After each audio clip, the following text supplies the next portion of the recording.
Halo, perkenalkan nama saya Rifki Ihsan Rizkylah dengan NIM 24120300007. Saya dari Prodi Ilmu Komputer, kelas profesional, Universitas Cakrawala. Di sini saya akan menjelaskan kembali apa yang sudah dijelaskan oleh Ibu Mufidah di guest lecture minggu kemarin, yaitu tentang data science. Sains data, atau data science adalah bidang yang mempelajari data untuk mengekstrak informasi dan wawasan yang berguna, terutama dalam membantu pengambilan keputusan. Ilmu ini menggunakan teknik dan alat dari berbagai disiplin ilmu, termasuk matematika statistik, ilmu komputer, kecerdasan buatan atau AI, dan pembelajaran mesin atau machine learning. Tujuannya adalah untuk memahami pola yang terkandung dalam data, dan memanfaatkannya untuk memprediksi tren, memahami perilaku, atau mengoptimalkan keputusan bisnis. Selanjutnya ada definisi dari data. Data adalah kumpulan informasi yang bisa berupa fakta, angka, teks, gambar, suara, atau simbol yang dikumpulkan dan disimpan untuk tujuan tertentu. Data pada dasarnya adalah bahan mentah yang belum diolah, dan biasanya tidak memiliki makna yang signifikan sebelum dianalisis atau diproses lebih lanjut. Data dapat berasal dari berbagai sumber, termasuk pengukuran sensor survei, transaksi bisnis, rekaman audio atau video, dan interaksi manusia dengan sistem teknologi. Selanjutnya fakta tentang data. Data adalah salah satu elemen terpenting di dunia modern saat ini. Setiap hari, kita dikelilingi oleh data yang terus berkembang pesat dalam jumlah dan keragamannya. Data bukan sekadar kumpulan angka atau informasi, data merekam perilaku manusia serta fenomena alam, mulai dari pola belanja hingga perubahan iklim. Contohnya, sekitar 40.000 pencarian dilakukan setiap detik di Google, yang berujung pada 3,5 miliar pencarian setiap hari dan lebih dari 1,2 triliun pencarian setiap tahun. Data ini merefleksikan hampir setiap aspek kehidupan kita. Selanjutnya tantangan data besar. Big Data Challenge atau tantangan data besar merujuk pada berbagai kesulitan yang dihadapi dalam pengelolaan, penyimpanan, dan analisis data yang sangat besar, beragam, dan cepat berubah. Beberapa tantangan utama antara lain. Pertama, volume atau kapasitas. Jumlah data yang sangat besar memerlukan infrastruktur penyimpanan dan pemrosesan yang kuat, serta solusi untuk menangani data dalam skala petabita atau lebih. Kedua, variety atau keanekaragaman. Data berasal dari berbagai sumber dan format, teks, gambar, video, data sensor. Tantangannya adalah mengintegrasikan dan menganalisis data yang tidak terstruktur maupun semi-terstruktur. Ketiga, veracity atau kebenaran. Kualitas data tidak selalu dapat diandalkan. Data bisa tidak akurat, tidak lengkap, atau mengandung bias, sehingga menghasilkan wawasan yang salah jika tidak dikelola dengan baik. Keempat, velocity atau kecepatan. Kecepatan aliran data sangat tinggi, terutama dari sumber real-time seperti media sosial dan sensor IoT. Tantangannya adalah memproses dan menganalisis data dengan cepat untuk memberikan wawasan tepat waktu. Dan yang terakhir, variability atau variabilitas.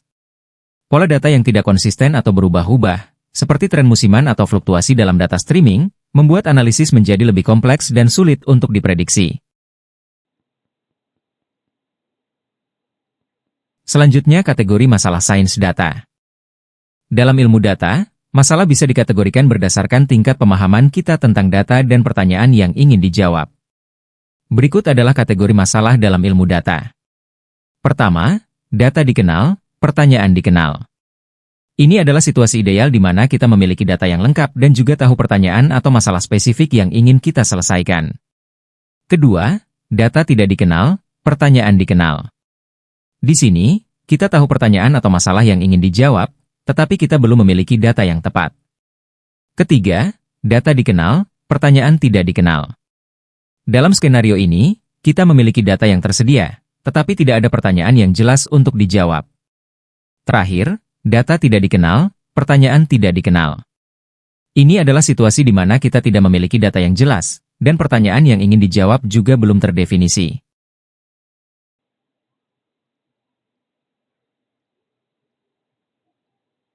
Berikut adalah tantangan-tantangan dalam ilmu data.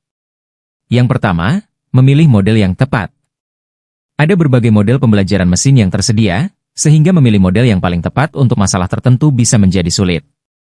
Setiap model memiliki kelebihan dan kekurangannya, tergantung pada jenis data dan masalah yang dihadapi.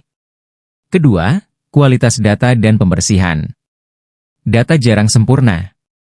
Seringkali, data mengandung nilai yang hilang, inkonsistensi, noise, atau kesalahan yang dapat memengaruhi hasil analisis. Pembersihan data adalah salah satu tugas yang paling memakan waktu dalam ilmu data. Ketiga, menghindari overfitting.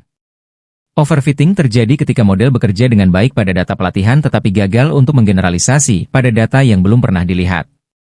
Ini terjadi ketika model terlalu kompleks, sehingga menangkap noise atau detail yang tidak relevan dalam data pelatihan, alih-alih pola umum. Keempat, sumber daya komputasi. Beberapa model pembelajaran mesin, terutama model deep learning, memerlukan daya komputasi, memori, dan penyimpanan yang signifikan.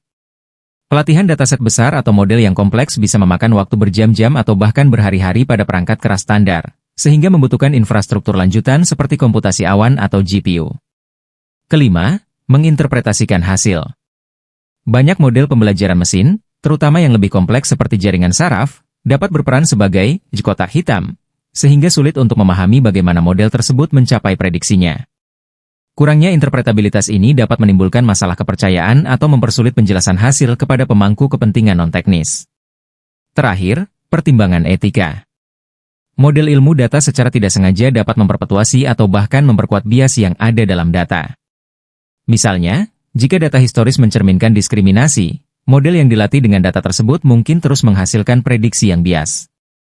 Selain itu, ada masalah privasi ketika berurusan dengan data pribadi yang sensitif.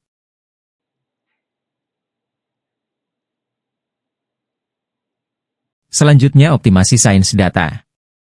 Optimasi sains data adalah proses memperbaiki dan menyempurnakan model, algoritme, atau alur kerja dalam proyek sains data untuk mencapai performa, akurasi, atau efisiensi yang lebih baik.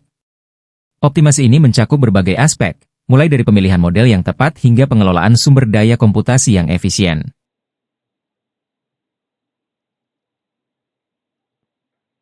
Berikut adalah 3 komponen kunci dalam optimasi sains data.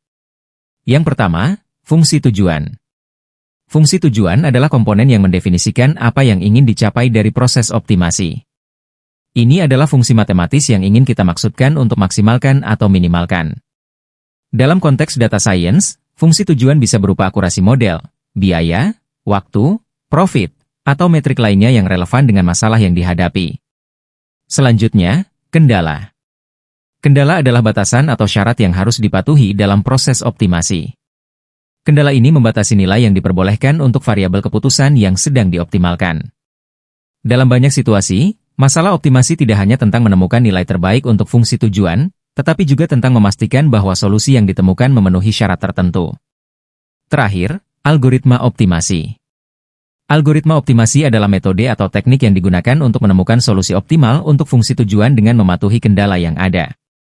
Terdapat banyak algoritma optimasi yang tersedia, mulai dari yang sederhana hingga yang kompleks.